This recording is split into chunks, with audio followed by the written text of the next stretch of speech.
Another Gay Horror Pod with Stuart Ross and Jesse Tabbitt. Just for clarity, I don't have a husband. Just for clarity, I'm single. I feel As like am I. you know that woman in the scene in Bridesmaids where she's like, and you don't have a husband.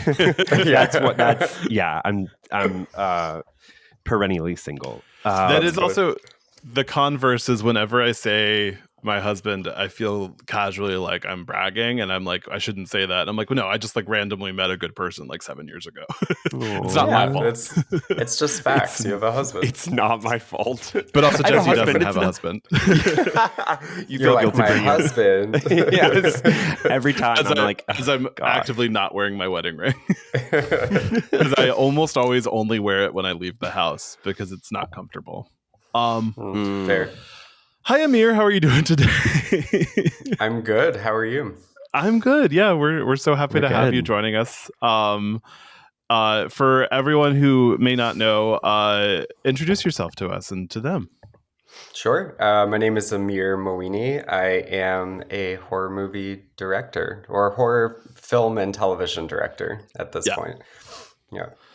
So excited to have you. We've previously talked about your short film on our podcast. Yes. Because I happened to see Slashr at a screening the night before we recorded when our Stranger Calls episode. Oh, okay. And so nice. I like texted Jesse and I was with the YouTube link and I was like, watch this. We're going to talk about this during the episode tomorrow because it's so good. It's like this awesome short, tight little short of like very similar to When a Stranger Calls. Actually, yes, that is one of the films that inspired it. So I'm glad that you referenced that for sure. And it was I was like, wow, it's incredible that the night before we're going to talk about it, I happened to just be at a screening of Slashr. So serendipity. Do you want to tell people about Slashr? Sure. Well, we made this film about 2 years ago at this point, so it's had quite a ride, but it is my first short film. I worked at Netflix for about 7 years, and I was directing a lot of their social media content. So I did a lot in the unscripted space. Some of them were, interviews with cast. Others were kind of documentary short subjects on some of our executives. And I wanted to branch out and try something narrative because that was always the goal, I think, to branch into directing. So this was my first short film. We premiered at Screamfest in 2023. We opened for the movie The Puppet Man, which is on Shudder. Ooh. And yeah, it's had this beautiful journey of festivals and won some awards. It eventually got acquired by Shudder for a period of time as part of their Access Horror Collection. And it's kind of it has a special place in my heart because it was the first one, and I think I would grade it honestly like a B-. Like I think it's okay. I would do so many things differently in hindsight, and I think I've learned a lot since then. But I'm proud of it. I think it was my first kind of entry point, if you will. So also, this is my cat. He's going to be very present throughout all of it. But what's his name? Vin Diesel. But yeah. Thank God. Do you just call him Vin or Diesel? I call him Vinny. Mr. Diesel. Oh my God, he's so It was his given name from a shelter, so we just decided to keep it. No, you were right to do that. Yes, no, you kind of can't go wrong with it. I feel like we're such a pro cat. Our last few guests have had cats, and they've like visited while we're recording. So I feel like we're very much a pro cat podcast. Pro cat podcast. Yeah. Even though neither of us have cats. Neither of us have cats. No. I love cats. I mean, he's so cuddly and just like the sweetest boy. So yeah, maybe one day I'll get a cat. But yeah, before Slashr. I get a husband. Sorry. Hey, we're on the same trajectory there. So back to Slashr. But it was a really good experience, and I think we were very, very mindful of building an inclusive cast and crew, and I think creating a very welcoming set was super important to me and something that I've continued on with future projects. So I still keep in touch regularly with a lot of the folks that were involved in it, and yeah, it's kind of, I think I'm at the point where I'm ready to kind of close the door on that film, and we're starting to work on some new projects. And But yeah, it was a beautiful 2 years, and I think I can like wrap a bow on it and call it a day at this Yeah. point. So It's Yeah. interesting that you say that, because I was going to Yeah. ask a follow-up of like if you would ever consider making a sequel, or like if you've been approached to expand the world or anything like that. I mean, I know I'm kind of self-aware that the ending is a little unsatisfactory. We created almost like an opening kill scene to a feature, if you will. Mm-hmm. And I really just wanted to create, like, I consider a short film almost like a business card. And like, in order to launch my directing career and I get all these meetings, like, I have a lot of keys to doors, but I think like in order to get in, you really need to show like what you're capable of. So the first thing out of people's mouths is always like, let me see your work, you know? Yeah. So I have Slashr as that business card in a way to Right. secure people's confidence in my ability to execute on a project. Right.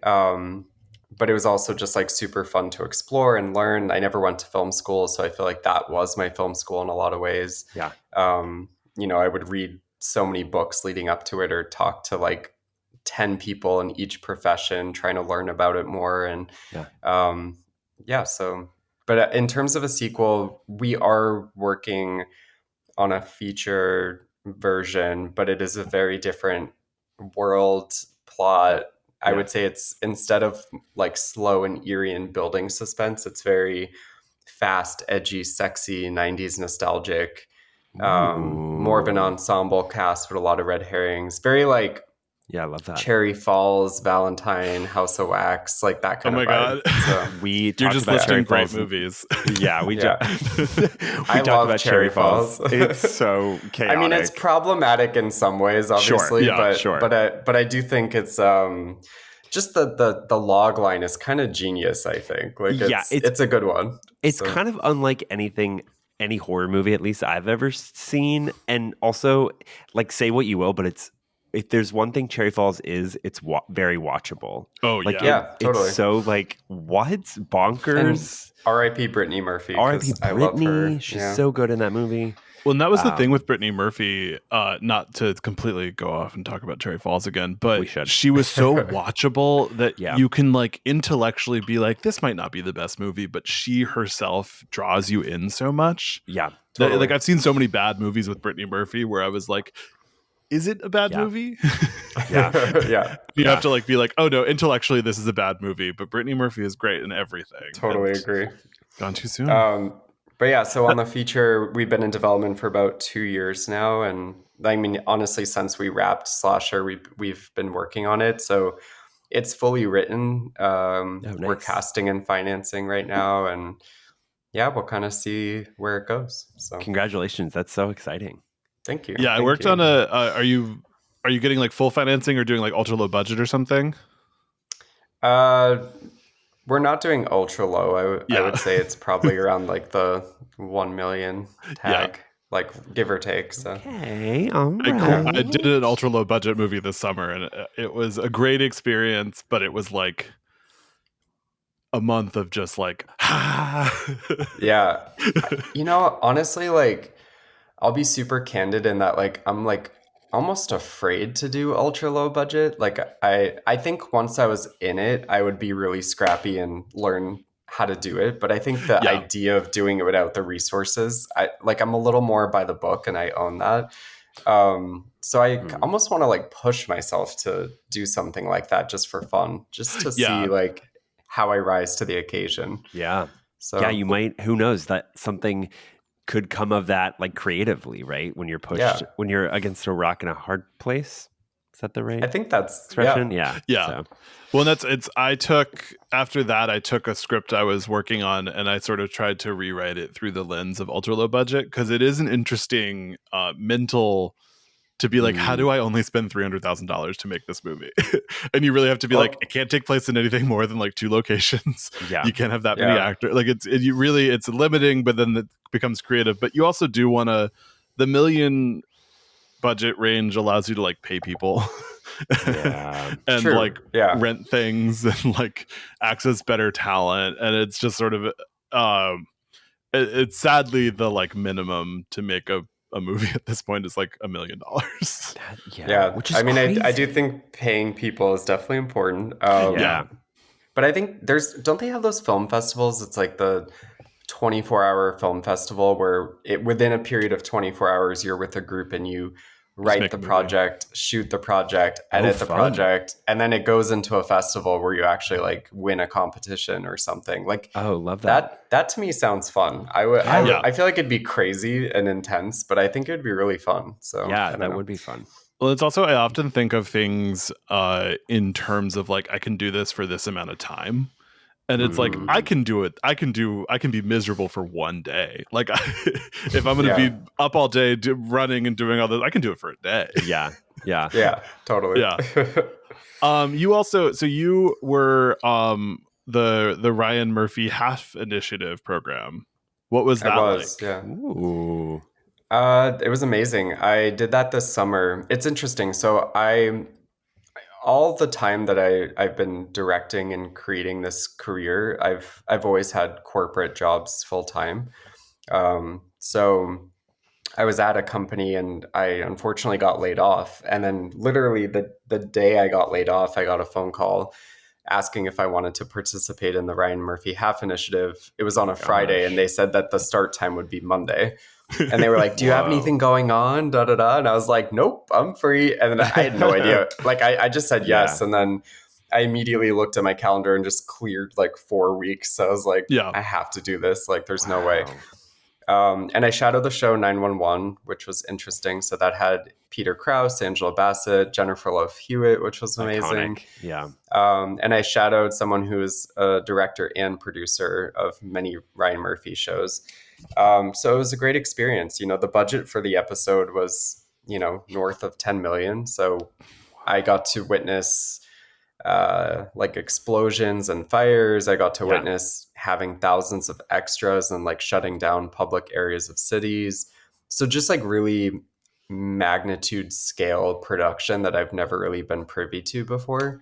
Right. And that was Um, for one episode of television, right? Like you from said, start to finish, from like that's Yeah. the crazy. brainstorming pre-production stage all the way to the editing. So it was about like 3.5 weeks altogether. And it was amazing. There were a couple scenes like 3 days back to back. We shot almost overnight. It was kind of like a Wow. 4 p.m. to 4 a.m. in Valencia situation. So, I Oh. mean, there were some like pretty grueling days. Yeah. But I loved it and I learned so much. And then right after that, I was given a call. I got a call and was asked to direct my first television episode. So it kind of came perfect Whoa. timing where like I feel like the short led to the Ryan Murphy Half Initiative and that led to the television episode. Yeah. And I've been working on the feature on the back burner and now I'm getting ready to shoot my second short. So they're all kind of building on top of each other Yeah. and one thing has opened a door to another essentially. Opened a door immediately. I feel like it's so rare. Like when something is ending, the same day you get a call being like, "Are you available?" That's amazing. I think it's also like, for example, the way the television episode happened, I saw a trade announcement for the show and I knew the producer and I texted the link and I was like Mm, jokingly, I was like, "Hey, if you need a director, I'm Yeah. around." Like but I wanted to like plant that seed in his brain. smart. Yeah. And they had seen my short and they thought like for the price it was very scrappy, whatever. Yeah. So they needed Economical. they needed a sixth director and there were 6 episodes. So they brought me into the fold. Oh, Well, that's working so in the cool. film industry, you really learn that like closed mouths never get fed. And Yeah, you just sort of have to like ask what you want and tell totally. people what you're looking for. And I'm shameless.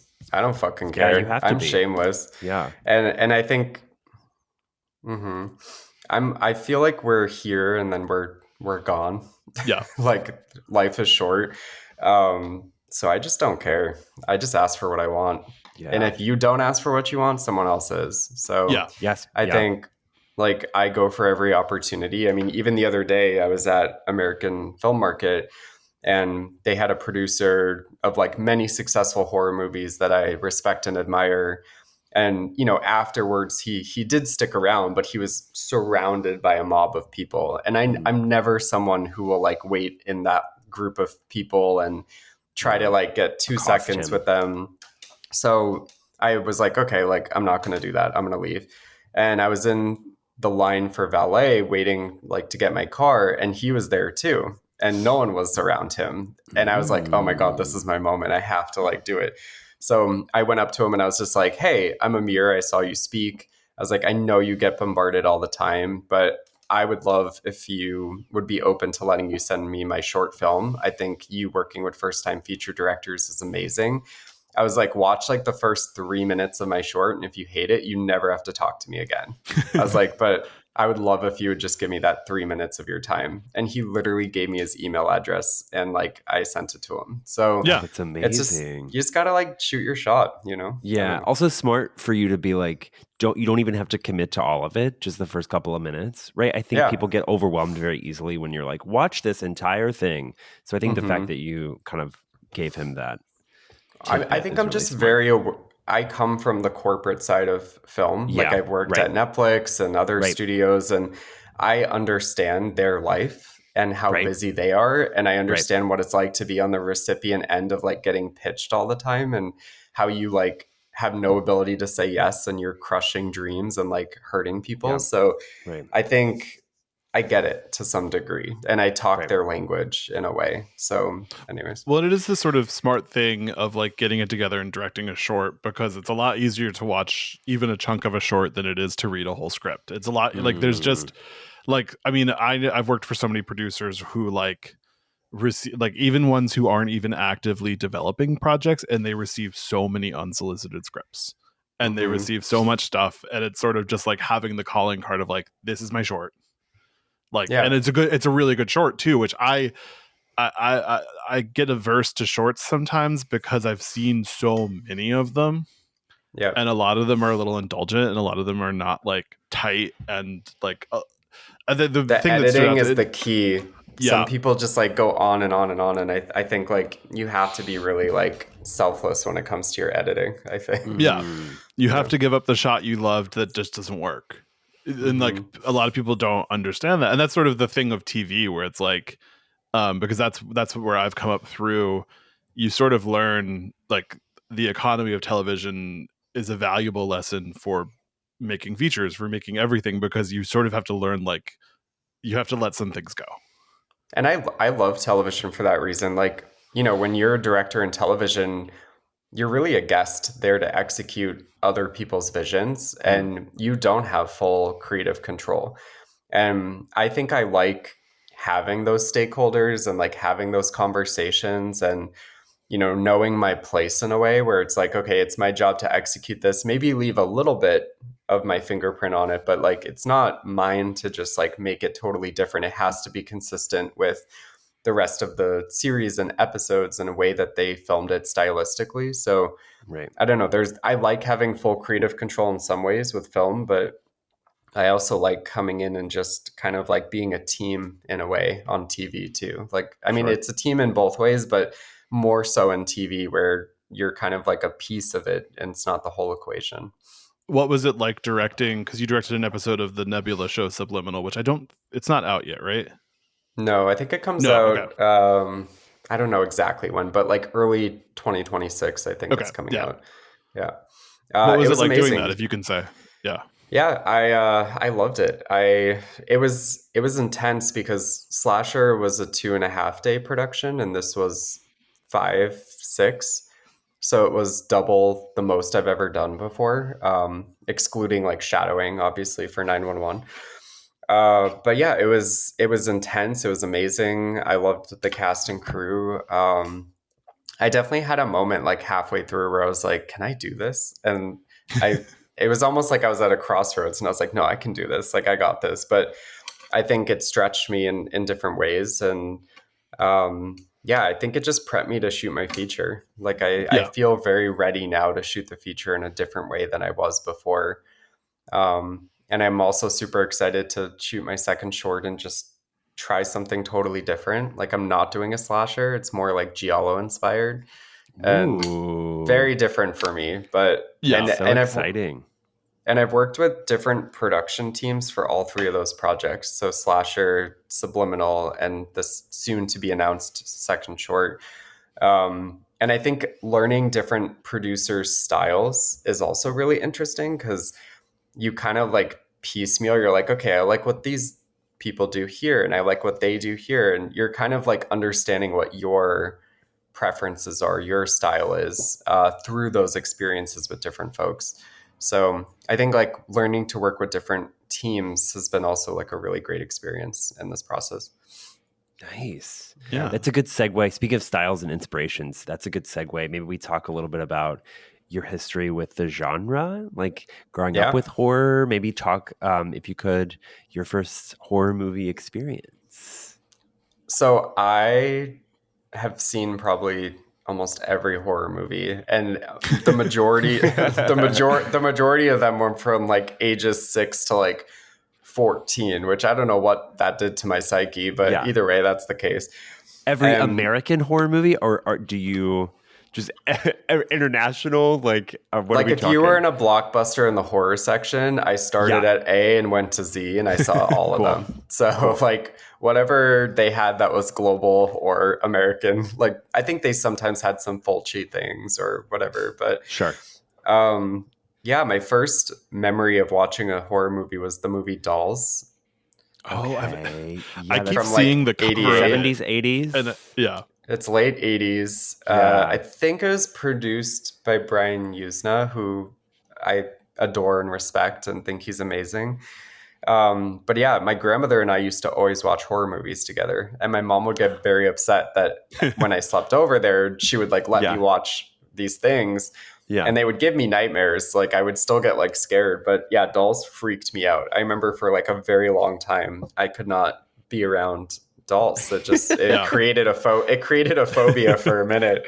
Yeah. I'm fine now, but yeah, that was like definitely. I just remember there's this one scene where the main character's best friend is missing, and they open the door and like her eyeballs just fall out and she's just like Nice. sitting there with her eye sockets, and like that scene is like burned into my memory. So Yeah, at the age yeah, of, what would you say, like 8? Like, how old were you? I was like 6, I think. Oh my Yeah, yeah. God. Dude, your I was grandma's kind of wild. awesome. Oh, she was Like, amazing. Yeah, what a cool ass grandma. she That was sort of my grandma, except for I was too scared, so I would like leave the room, but she would watch like Mm, all weird fucking shit. yeah, nice. and my cousins and I, we would, we'd watch all the Friday the 13th and Halloweens and Mm. like everything. And we would keep like a tally of like kill counts. We would like see like every time like there'd be a murder, we had this book that like ranked like which movies Whoa. had the most killings. Um, That's and incredible. yeah, I think I'm trying to think of what I was going to say, but yeah, just my grandmother's like a huge staple in my memory of like horror movies. Even in third grade, I remember I was reading It, like the 1100 page Whoa. Stephen King book Yeah. version. In And third grade? in third What? grade, I read like every Fear Street book, every Goosebumps book. And by that point, I was ready to move on to Yeah. bigger Everyone's and reading Harry Potter and you're like dialed into child murder. correct. And that book is like not appropriate for someone in No. third No. grade. Don't the kids like have an orgy or something at some point? Yes. Right? It's a Okay, weird so. scene. Yeah. Whoa. Yeah, that's a book I tried to read as an adult and I couldn't make it through. Yeah, I just was like, I finally, I haven't. was like, I'm 400 pages in and I'm not even like halfway done. I know, but it's so interesting because I think as a filmmaker, my brain is like an encyclopedia, just from consuming all of this content at such a young age. So, like for example, when I'm shot listing and I'm thinking like, okay, like scenes where someone is trapped in a cop car, I'm like, okay, I Know What You Did Last Summer, Sarah Michelle Gellar, Scream 2, like when they crash into that thing. Like, it's like I can Yeah. pull all these resources very quickly where I don't even have to do research because it's just all in here, essentially. And I think, I think a lot of people in the horror community, we're all kind of to some degree, maybe like at some point in our life, we were misfits or we were misunderstood. And like, that's like why we gravitate towards horror. And I think now, people look at me just surface level and like may not think that I was like that weird kid that had no friends that like loved horror for that reason. But like I definitely was that growing up. And yeah, it was a very comforting source of material. Like even movies like Nightbreed, where you're Yeah. like, oh, like I'm like one of them, you know? Yeah. And Yeah. there's all these, Yeah. there's a lot of queer analogies, and, you know, so I think it was a Sure. very comforting genre for me. Well, it's an interesting genre too because people hit it at different levels. Hmm. And so it is like, I mean, like I feel like when I was growing up, a lot of like kind of like a lot of outsiders really liked horror, but then like kind of a lot of like broy guys really liked horror. And I think they Yeah, were just accessing at a different level. Where it's like Mm. if totally. you watch Yeah. it at surface, you're like, oh, this is like an art for like teen boys. But then as you start, if like I always associated with like the female characters and like Yeah. Sydney and Scream, I was like, I'm sort of like her. Yeah, totally. She was always Hell my yeah. favorite growing up. And it's interesting, even with Slasher, you know, I remember we played at Horror Hound in Indiana. I had some queer people come up to me and said they really liked it because of, you know, the representation and they felt seen. But then I had straight bros come up to me and be like, that prosthetic torso is so cool, man. Like, Nice. like Hell they yeah. resonated with different things. And I was like, okay, like that's cool. Like they like it for different reasons, but it still hits with both audiences. And I think Yeah. that's like what you try to make is something that works for everybody in different ways. Yeah, that's so validating. And that's anytime straight men are like nice, it's like really nice. Like, you know what I mean? I don't know. I was Fair. just having this conversation about how seemingly rare that is these days. What Yeah. would be like your go-to comfort horror movie? Like right now it's raining in LA. What are you like when you get off this podcast, you're going to watch a horror movie. What do you put on? I think it's either like a 90s, early 2000s slasher. Like I love the Scream films. I Know What You Did Last Summer, Valentine, House of Wax. Mm. Or just like something familiar in like the Friday the 13th, Halloween, Nightmare on Elm Street franchise. Like I'll be like, oh, I haven't watched like part 6 in a really long time, but like that's going to be super comforting and boost endorphins. So I'll put that on. So I would say between the two, essentially. Yeah. Yeah. I always like rewatching something I've seen. It's always like You love I'm rewatching. not always in the mood to take new things on. That's fair. Yeah. Sometimes the rewatch is familiar, comforting. I would also say Buffy the Vampire Slayer. That's definitely Oh, a hell comfort yeah. watch for me. So Yeah. Well, it is because I watched Buffy as a teen, sort of right before I got really into horror, and when I rewatched it in my 20s, I was like, "This is so horror! Like it's it is amazing. Yeah. so influenced, and so like it's like just the perfect hybrid between like teen drama and just horror, and it's Yeah. so comforting." And then it's we- my Show favorite killer. show on TV, Yeah. like ever. Yeah. Are you So- excited for the reboot? I am. I'm optimistic for sure. Yeah. We'll Chloe see. Zhao's I mean, unexpected, but like pretty iconic choice. Like, Yeah. I think it's amazing, and I like her work, and I would love to see how she interprets the material and the legacy Yeah. of it. So I'm really Yeah. excited to see that. Yeah. because it's so What- different from what she's putting. I mean, Hamnet, like I would Mhm. never think that the person behind Hamnet is like spearheading the new Buffy show. That's amazing.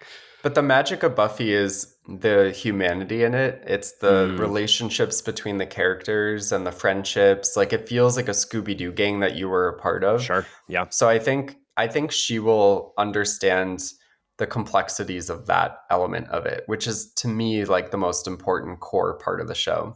Yeah. The human connections. Yeah. Mhm. For sure. Well, and that is, I mean, across all horror, I appreciate a movie where you don't like any of the characters, but the ones I go back to are the ones where you connect with the characters and you're kind of Yeah. sad when they die, and Yeah. like Yeah, it's totally. there's a difference Or between not die. Scream Yeah. franchise. Love it, but Jesus Christ, like let's kill someone. Let's kill someone. And then we always ask people, what is like your hottest horror take? I would say, okay, I love the 2018 Suspiria. I think Yeah. a lot. I think a lot of Hell people yeah. don't like. I don't know. I hear bad reps sometimes for it, and I'm able to pragmatically separate it from the original. Obviously, the original is a classic, and you can't really fuck with it. But Right. as a standalone film, I think Suspiria from 2018 is amazing, and it's Yeah. very enjoyable. And I love like some of the the sequence where her body is like contorting and she's dying, like that's just like such a memorable scene. I think it's great, and I think it gets a bad reputation sometimes. I think it does. And I would too. say my other hot take is I'm kind of over older people being villains that are like nude or other things. Like I think there's it, like we've done it enough times that I'm like, okay, like can we not make, like, just because they're old, why are they scary? Is that ageism a little bit? Like I don't know, exploitation. Yeah, which like we're going to get feels, into actually today with The Substance. it just feels like we've done it. So like I don't disagree with any of the ones that have like been made so far, but I kind of feel like we've reached the peak of it, and it's like let's try to think of something new. Well, it's happened so much, especially in the last like 5 years. Yes. Where it's like Pearl and X. We covered Barbarian this month. We like it's just sort of Hereditary. Like, yeah. And so it's almost overdone right now, I think. I feel like it didn't happen. It happened, and then it didn't happen for a while, and then it happened again a lot. Like, I mean, The Substance, I mean, is probably the last most notable example. Maybe The Front Room with Brandy and... Oh, I forgot about that. What is her name? I haven't seen that one. So. I liked it, but it's not good. It's not. I'll say this: it's not what it was marketed to be. There's not really a supernatural element, really. Yeah. It's just straight up, like you were saying, this like grungy old woman being nasty and being nasty physically and verbally. So if you're looking for that, listeners, it's for you. But those would probably be my two takes. And and I love Brandy. Takes. Brandy is a great scream queen too. Just a side note. Like I think I Still Know What You Did Last Summer is really good. I think so too. Underrated. I actually think Stuart and I covered it. We covered it for the pod, and I think narratively it worked. In some ways, it works better than the original. The twists are fun. The chase scenes are great. Like when Brandy's on that greenhouse and she falls through, and I mean, I like some of those scenes. The tanning bed scene, like I love those scenes. Yeah. The cast is stacked. Jack Black, Jennifer Esposito. It's like, what is going on here? Yeah. Also, the location change was smart. Justice for I Still Know What You Did Last Summer. You know, +1. And I kind of wish I wish they would be able to find a way to make a sequel to I Know What You Did Last Summer 2025, but just with Brandy and Jennifer Love Hewitt and like maybe different writers and directors. Technically, it was profitable, so maybe the studio will greenlight it. I mean the ending, they set it up to be that, so it's who knows. Let's do it. Let's fucking do it. Did you clock, by the way, in the 2025 film, they had a moment where one of the cast members was like, let's just go to the Bahamas, and Ray was like, I'm not doing that again. Ray was like, that's not gonna work. I was the only person in the theater that died laughing because I was like, that's so good. And I was like, how did no one else catch this? Like that's so it was a nice little nod to I Still Know What You Did Last Summer. Nice. I do feel like a lot of people just skip I Still Know. And it's crazy to me because it's actually really solid. Yeah. It's good. It is solid. Yeah, it's really solid. And I actually think and I don't know who directed it, but I think it looks better. Like I think it's more visually dynamic, and I think it's because of the change of location. You've got rain. I feel like there's a lot more night to it because of the rain and the overcast of it. But I've had a thought about like 90s slashers where it's like a lot of the cinematography in them are almost like utilitarian. They're very simplistic. Like they're not trying to be like super over the top or creative with like their color schemes or their camera shots. Like, and I think that's almost a reason that they are such comfort films and easy to watch, because you kind of just like slide into them and you're not like, there's nothing that's like taking you out. Like I love when people are super creative in cinematography, but when you look at like Scream and I Know What You Did Last Summer and Valentine and like these films, you know, it's not like the focal point in my opinion. Like I don't like think of like those elements as being like what draws me in per se. And it's just interesting. I don't know, like there's something about it. Yeah. Do you think that makes them more accessible? Yeah, I think like I would categorize those films as like escapism, like 90s escapism. And I think all those late 90s films kind of had similar cinematography. Like Mm, if you look at like Cruel Intentions, or if you look at Bring It On, 10 Things I Hate About You, like even yeah, outside of the horror genre, they're all kind of the same with their yeah, cinematography. And like I don't know how to describe it, but it's like you're just pulled into the narrative pretty yeah. They all much. kind of I know feel what you like Yeah. mean. elevated WB, Yeah, where yeah. it's Yeah, like, and like that's the thing with like TV directing, you're there to do a job and you get to be creative, but to a certain limit, and the budget and Hmm. the schedule, and like especially the big thing with the 90s movies especially is because all of the actors were doing other things. The schedules were really tight for all those movies. mm, Like I Yeah. know Scream 2 especially was like filming around Party of Five Hmm. because Nev Campbell was first position at Party of Five. And so you have to like do the job, get the movie made, do make a good movie, but also yeah, you have time limitations, you have budget limitations, you have actor limitations. And that's sort Yeah. of where you get like kind of a comfortable, like, we're But I not kind going of love crazy with it. the I love dollars. it. yeah. Me too. I've had some conversations with DPs for my feature, and I've gotten some really outlandish ideas where I'm like, actually no, like I want it intentionally stripped back to reflect these films. I want the Mm, focal point to really be like the narrative and the characters, and you yeah, just slide into it in a way. Yeah. So I yeah, kind of feel like, the DPs of that time, they were kind of genius in making that choice. I don't know if it was their choice to make like you're referencing because of schedules, but I think it like weirdly really works for those films. And if it was intentional, that's kind of smart. So Yeah. yeah. I mean, don't get me wrong. I love a look. I love I'm like a style over substance kind of guy. But I think, but I think it can be distracting if something is over stylized or like beautifully shot. So, like you're saying, I hmm. think being shot in a workmanlike way allows you to be less distracted on how the movie looks and more dialed into the characters, plot points, twists, blah blah blah blah Yeah. blah. There's So pros and cons to like both sides interesting. of it, but Yeah, it's just been I've something never I've thought been about that. thinking of because I've been like mapping out shot lists and like looking at references, and I'm like it's so interesting. Like a lot of the key art, a lot of the cinematography, it's very just like simplistic at that Yeah, for those films. So yeah. I've never thought about That's kind that. of nice.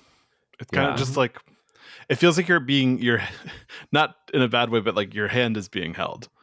Where you're just like, Yeah. okay, like you're showing me the things you need to show me and you're not going crazy. Yeah. Yeah. Yeah. So I kind of want to bring my film back to that in a way.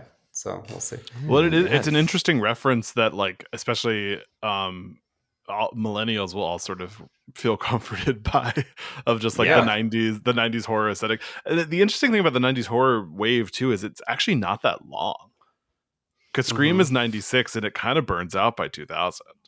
So there is Yeah. I like think there's like 20 really strong examples of it, and they're really influential today, but it's not like the 80s cycle which continued for almost an entire decade. Yeah. totally. Yeah. There's some scatter points. Valentine was '01, I think, or 2000. Yeah. And I know that House of Wax was like 2004 maybe, but Yeah. I do think it like trickles out, and then it shifts into the glossy remakes of the Yes. slashers where you have like Yeah. Texas Chainsaw, Nightmare on Elm Street, etc. Like they suddenly you get all these like $50 million reboots that are like super super glossy looking, and Yeah. One House of it Wax is a changes. $40 million movie. I I mean, I yeah, googled that it a few that weeks ago, and with the because I was end like, this scene with the movie's fire. expensive. Yes, Yeah. Yeah. they I spent mean, money on this. They I shipped wonder. Paris Hilton to Australia.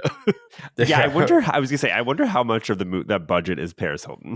Yeah, Also, the soundtrack to that film is amazing. Like, I love Oh, is it? like it's really good. hardcore rock music, and it has like Yeah. Breaking Benjamin and like all these bands. And I think like Yeah.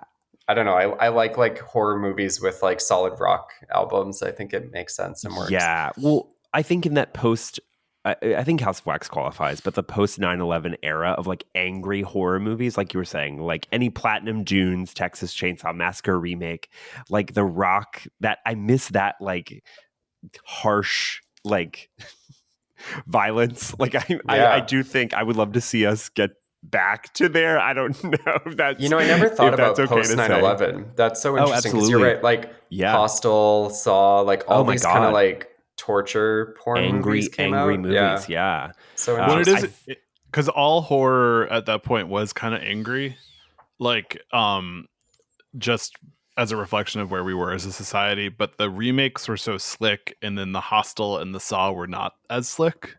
And Yeah. so it's interesting to sort of see two sort of lenses through which to reflect your anger, and like depending on the budget and depending on like if you're dealing with a existing property or an original feature. I'm sure It there's an almost felt essay like somewhere that I should indie. read. Yeah, it felt like compared to studio, Yeah. like, so it was interesting. And, horror is always reflective of like a time period and what we're going through. When you look at films from the 50s, it was very like nuclear war, Cold War focused. When you look at the Paranoia. 70s, it was very like slasher focused because you had all these serial killers that were out there doing that. Isn't that crazy? Obviously now there's like a lot of like zombie apocalypse, end of the world because of COVID and pandemics and other things. So it's just interesting. Like I do think there's this like anthropology lens that you could attach to horror being a reflection of like a society's collective fears and what they're struggling with. Yeah. Yeah. Definitely. Well, that's like if you look at all the remakes of Invasion of the Body Snatchers, which was one of it was a paper I wrote in college, which is sort of like here we go. I'm kidding. It is an interesting there he goes again because it's remade every 5 to 20 years. Yeah, and you really get sort of like you get how they're interpreting fear and exactly what they're afraid of. Yeah, in different ways, and it's like the Faculty to the Daniel Craig, Nicole Kidman Invasion. I love the Faculty. Yeah, me too. It's much better than the Daniel Craig one, but it's an interesting like pre 9/11, post 9/11. Yeah, you know what though? I revisited the Nicole Kidman when I saw the Daniel Craig one. I was like, oh, but I revisited it recently. It's not as bad as I remember. Also, Nicole Kidman chugs a Mountain Dew in it, which I really like. So first Mountain Dew, then a glass of milk. Yeah, I felt it on a biblical level. I was like, okay, this is she can baby girl can go the distance. The but yeah, Stuart, you're right. Invasion scared me. I remember when I was a kid. So I haven't seen it yet, which that's good. interesting because they're close together. There's also a lot of similarities to The Substance, where like the bodies like split open, kind of. Oh, yeah. So like I when I think of The Substance, I think of films like Society and Invasion of the Body Snatchers from '94. And yeah, that movie is like seared into my brain because I just remember it was like terrifying the way like the bodies would open and like whoa, I don't think aliens would come out. It's a good one. Yeah. Well, and that's actually a good teaser and ending point for this episode. Because you're joining us later this week for our Substance episode. Yes. So I guess we can log off here and everyone can hop on this Friday and check out our Substance episode. Tell everyone where they can find you. Sure. On Instagram, I'm Amir Michael 89, and my film Slashr is on Screamfest's YouTube channel. If you want to check it out, it's SLASHR. So. And definitely, we'll both agree. Check it out. It's really good. Check it out. Yeah. Check it out. Thank you. See you later this week. Bye. Bye. Bye. Thank you.